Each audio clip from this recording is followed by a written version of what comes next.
புதுக்கோட்டை அருகே அமைச்சர் தேனி ஜெயக்குமார் சென்ற கார் விபத்தில் சிக்கியது. லேசான காயங்களுடன் உயிர் தப்பிய அமைச்சரை ஆம்புலன்ஸ் மூலம் தனியார் மருத்துவமனைக்கு அனுப்பி வைத்த விஜயபாஸ்கர். அமைச்சரின் கார் விபத்தால் அங்கு சிறிது நேரம் பெரும் பரபரப்பு ஏற்பட்டது. புதுச்சேரி வள்ளல் சின்ன சுப்பராய பிள்ளை 150வது நினைவு தினத்தையொட்டி சுப்பராய பிள்ளை சத்திரத்தில் அமைந்துள்ள அவரது நினைவிடத்தில் மலர்தூவி அஞ்சலி செலுத்தும் நிகழ்ச்சி நடைபெற்றது. இந்நிகழ்ச்சியில் சட்டமன்ற உறுப்பினரும் மனிதநேய மக்கள் சேவை இயக்க நிறுவன தலைவருமான நேரு என்கின்ற குப்புசாமி தலைமையில் அனுசரிப்பு நிகழ்ச்சி நடைபெற்றது. மேலும் இந்த நிகழ்ச்சியில் பொதுமக்களுக்கு புத்தாடைகள் மற்றும் உணவுப் பொருட்கள் வழங்கப்பட்டது.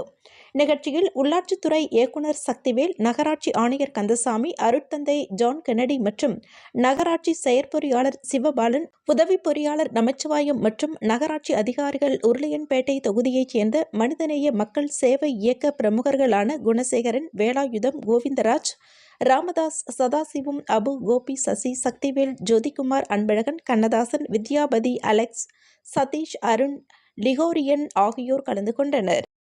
சின்ன கோட்டக்குப்பம் அரசு பள்ளியில் தாவேகா தலைவர் விஜய் பிறந்த நாளை முன்னிட்டு மாணவ மாணவிகள் 500 பேருக்கு நோட்டு புத்தகம் மற்றும் கல்வி உபகரணங்கள், கம்ப்யூட்டர் ஆகியவை விழுப்புரம் மாவட்ட செயலாளர் விஜய் ஜி.பி. சுரேஷ் தலைமையில் கோட்டக்குப்பம் நகர செயலாளர் முகமது ஹவுஸ் நிர்வாகிகள் ஆகியோர் வழங்கினர்.